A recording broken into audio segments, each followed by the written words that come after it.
Hello everyone. तो देखते हैं कि कल ही 7 पोर्टल होके गया है, तो उसके बाद आपके लाइफ में क्या क्या चेंजेस आ रहे हैं, करियर में, रिलेशनशिप में क्या क्या होने को है। तो say thank you to the universe, universe को थैंक यू बोलो और फिर देखते हैं कि what is going to happen in your life. तो चलो रीडिंग को स्टार्ट करते हैं। फर्स्ट 3 कार्ड निकालते हैं जो मैंने अभी तक नहीं देखे हैं। Wow, second card is 2 of cups का आ गया है। देन 2 की एनर्जीज है, 2 of pentacle, king of swords.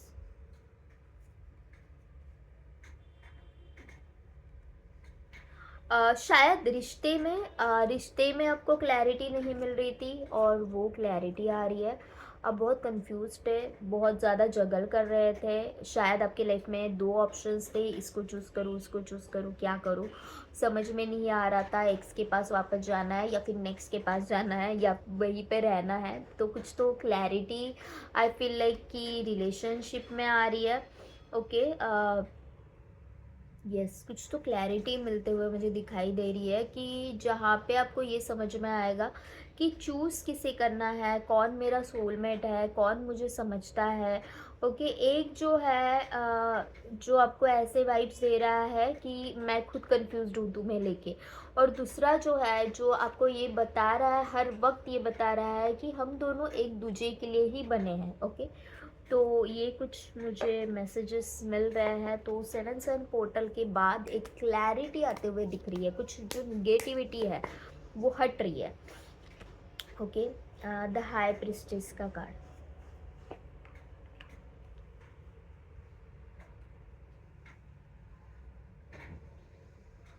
कोई आपको आके ना अपना सच है ना वो कन्फेस करते हुए दिखाई दे रहा है। ओके, कोई जो है जो कन्फेस करेगा कि क्या है, कि उसने तुम्हें क्यों छोड़ा था, वो अभी तुम्हारे साथ क्यों रह रहा है और क्या है। उनके अंदर की जो कन्फ्यूजन वाली भावना है ना वो सारी क्लियर हो रही है और एक क्लैरिटी आते हुए मुझे दिख रही है। ओके, और आप में भी मुझे ऐसे लग रहा है कि आप में भी एक ठहराव आते हुए दिख रहा है कि जिसमें आप ये समझ पाओगे कि भाई मैं इस इंसान के साथ क्यों थी। मुझे ऐसे लग रहा है कि यहाँ पे कुछ ना कुछ है ना, मुझे पास्ट लाइफ कनेक्शन के भी वाइब्स आ रहे हैं कि something is there which is connected to past life connection, और वो कुछ चीज़ें हैं जो रिवील होते हुए दिखाई दे रही है। शायद आप यहाँ पे टैरो तक आए हो या फिर आपने किसी से और पर्सनल रीडिंग करी है, या फिर कुछ भी ऐसा हो सकता है कि जिससे आपको कुछ चीज़ें रिवील होते हुए दिखाई दे रही है।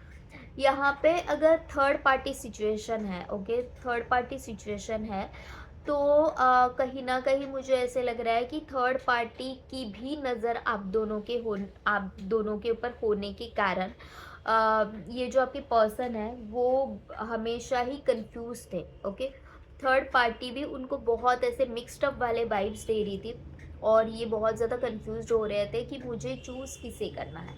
लेकिन अब कहीं ना कहीं फैसला होते हुए दिखाई दे रहा है। बॉटम ऑफ द डेक में व्हील ऑफ फॉर्चून का कार्ड था। ओके, तो ये जो रुकी हुई नैया है ना, ये 7 पोर्टल के साथ ही आपकी स्टार्ट हो गई है, ये आगे बढ़ रहा है। आपका रिलेशनशिप हो आगे बढ़ रहा है। ओके, तो और देखते हैं कि व्हाट इज द गाइडेंस। ये तो रिलेशनशिप का हो गया। 8 ऑफ वॉन्ड्स। ओके, कहीं ना मुझे और एक चीज़ें दिखाई दे रही है कि आपने किसी के ताल पे नाचना आपने बंद कर दिया है, या फिर आपने कम्प्लीटली अपने आप को क्लोज कर दिया है कि मुझे सिर्फ और सिर्फ मेरे ऊपर फोकस करना है। आप बहुत ऐसे चाहते हैं ना कि मेरे लाइफ में बहुत मैं लाइट रहना चाहती हूँ, बहुत ऐसा रिश्ता चाहती हूँ कि जहाँ पे कोई भी कंफ्यूजन ना हो, कोई भी मेरे ऊपर कोई कोई मुझे कर्स ना करे, कोई मुझे गाली गलौज ना करे, कोई मुझे जज ना करे। मैं सिर्फ़ और सिर्फ़ ऐसा रिश्ता चाहती हूँ। और उसमें एक उस बात में भी मुझे एक क्लैरिटी आते हुए दिख रही है कि आप अपने आप को चूज़ कर रहे हो। ओके, आपने बाकी लोगों को अभी इम्पोर्टेंस देना बंद कर दिया है कि मुझे नहीं फ़र्क पड़ रहा है कि आप मेरे लाइफ में हो, नहीं हो, क्या हो। अब मेरी लाइफ मेरी है। मेरे लाइफ में तुम्हारी जगह क्या है वो मैं डिसाइड करूँगी, ना कि आप डिसाइड करोगे। ये आपने डिसाइड कर लिया है, मतलब बाय द 7-7 पोर्टल ये आप डिसाइड करते हुए दिखाई दे रहे हो। ओके, फिर भी यहाँ पे मैं कहूँगी कि गो विथ योर इंट्यूशंस, क्योंकि कुछ कार्ड ऐसे आए थे कि जिसमें यही बताया जा रहा है कि गो विथ योर इंट्यूशंस। जो दिखाई दे रहा है और जो फील हो रहा है दोनों के ऊपर भी आपको भरोसा रखना है। जो आँखों को दिख रहा है वो भी सही है, और जो अंदर से फील हो रहा है, वो देखने के बाद अंदर से जो फील हो रहा है वो भी सही है। ओके, तो आपको सिर्फ और सिर्फ किसी के बहकावे में नहीं जाना है, क्योंकि बहुत सारे लोग आपके इर्द गिर्द ऐसे हैं कि जो आपको दिखा ऐसे रहे हैं कि मैं बस तुम्हारा हूँ, मैं बस तुम्हारी हूँ, लेकिन जेन्युइनली वो सिर्फ और सिर्फ आपको बहकाने की कोशिश कर रहे हैं। और जैसे ही आप उनके बहकावे में आ जाओगे, ये आपके साथ वो करेंगे जो आपने कभी इनसे एक्सपेक्ट भी नहीं किया था, और आपको फिर रोने के सिवा कुछ नहीं बाकी रहेगा। ओके, तो अपना कौन है पराया कौन है, इसमें जो एक अंतर होता है वो समझना सीखें। आंखें और दिल दिमाग पूरी खुली की खुली छोड़नी है कि भाई मैं क्या फील कर रहा हूँ। अगर आपको कहीं पे लगे कि इस रिश्ते में धोखा है या फिर इस इंसान के साथ जाना सही नहीं है, तो वहीं पे अपने आप को रोकना है।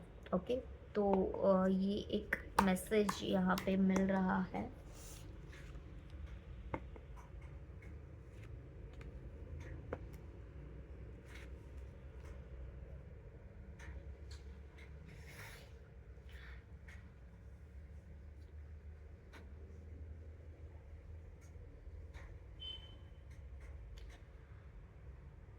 यहाँ पे ना कहीं इक्वल गिव एंड टेक अभी भी नहीं हो रही थी। ओके, अभी तक नहीं हो रही थी। और आप ऐसे हो कि पूरे दिलो दिमाग में किसी भी रिश्ते को लेके चलोगे। जो भी आपने अगर किसी को कमिटमेंट दे दी ना, तो आप वो कमिटमेंट के ऊपर हमेशा खरे उतरते हो, कि मतलब पूरा आपके दिमाग में वही रहता है कि मुझे इस रिश्ते के साथ, मुझे इस जॉब के साथ, जो भी आप करना चाह रहे हो, जो भी जिसमें भी आप अपना 100% देते हो, तो उसमें लिटरली आप मतलब बह जाते हो। ओके, बह जाते हो, उसको आप सराखों पे रख देते हो और कहीं ना कहीं अपने से मुंह मोड़ लेते हो। तो यहाँ पे आपको यही कहा जा रहा है कि आपको सिचुएशन के साथ डिसीजंस लेने हैं। ओके, ज़रूरी नहीं है कि कल जो आपके साथ जैसे था आज भी वो वैसे ही हो, वो बदल सकता है। इंसान है तो इंसान बदलता रहता है। गिरगिट से भी ज़्यादा रंग कोई बदलता है तो वो है इंसान। कोई भी व्यक्ति अपना रंग गिरगिट से भी ज़्यादा बदल सकता है, क्योंकि कल उसको आपकी ज़रूरत थी तो वो आपके साथ था, शायद परसों नहीं रहेगी तो वो आपके साथ नहीं होगा, नरसों फिर से आ जाएगी तो वो फिर से आपके साथ आ जाएगा। तो आपको ये फील करना है, ये समझना है कि कोई आपके साथ क्यों है। अगर वो टाइमली अपने तेवर बदल रहा है तो आपको भी वो बदलने होंगे। आप ये नहीं बोल सकते कि भाई मेरे कठिन समय में इसने मेरा साथ दिया था तो अब मैं हमेशा के लिए उसके साथ लॉयल रहूँगी। हाँ, लॉयल रहो, उसको धोखा देने को कोई नहीं बोल रहा है, लेकिन खुद के साथ धोखा मत करो उनके साथ लॉयल रहने के चक्कर में। ओके, किसी को उतना ही दो जितना वो डिजर्व करता है। ओके, और अभी भगवान ने डिसीजन ले लिया है कि आपको आपके हिस्से का दिया जाए, क्योंकि आपने 100% दिया है हर एक चीज़ में आपका, फिर चाहे जॉब हो या फिर रिलेशनशिप हो। और अभी टाइम आ गया है कि अपना कप भरने की, अपना अपना प्याला भरने की, कि अब मैं जीना चाहती हूँ, अब मैं मुझे जीना है। ओके, अभी भी अगर कोई आपसे एक्सपेक्ट कर रहा है कि भाई तू मेरे लिए कर दे, तो भाई सॉरी बोल दो, हाथ जोड़ो कि आप मुझसे नहीं होगा। क्योंकि एक टाइम के बाद अगर आप ज़्यादा करते रहते हो ना तो आप खाली हो जाओगे, कुछ नहीं बचेगा आपके हाथ में, सब आप भूल जाओगे, सब हाथ से फिसल जाएगा और कुछ भी वर्कआउट नहीं होगा अगर आप इस तरह से डिसीजंस लेते रहोगे। कोई हर बार कोई आपसे कुछ मांग रहा है और आप देते जा रहे हो। तो आपको अभी खुद के लिए सोचना है। Okay, make yourself as a priority, अपने आप को प्रायोरिटी बनाओ, अपने ऊपर वर्कआउट करो, खुद के ऊपर वर्कआउट करो। आप जैसे भी हो, जो भी हो, अपने आप को एक्सेप्ट करो, अपनी गलतियों को एक्सेप्ट करो। गिल्ट में जीना छोड़ दो कि भाई मैंने ये ऐसे किया वैसे किया। इंसान है, हर किसी से गलती होती है, तो आपकी गलतियाँ इतनी भी बड़ी नहीं है, और हाँ बड़ी हो भी तो भी अपने आप को माफ़ करो और आगे बढ़ो। Be practical in your life. तो यही है 7-7 पोर्टल का मैसेज आपके लिए है कि आपको प्रैक्टिकल रहना है, और आने वाले टाइम में बहुत कुछ चीज़ें ऐसी होने वाली है कि जहाँ में आपको एक क्लैरिटी मिलते हुए दिखाई दे रही है। और मोस्ट प्रोबेबली मुझे जो कार्ड्स निकल के आया है वो रिलेशनशिप की। रिलेशनशिप में आप कौन मेरा है, कौन पराया है, कौन सिर्फ नाम के लिए मेरे साथ है, कौन फ़ायदे के लिए मेरे साथ है, ये आप बहुत अच्छे से डिसाइड कर पाओगे।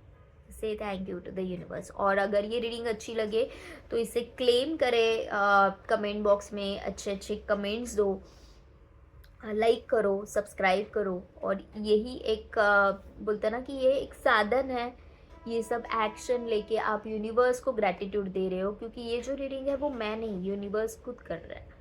ओके, तो say thank you to the universe.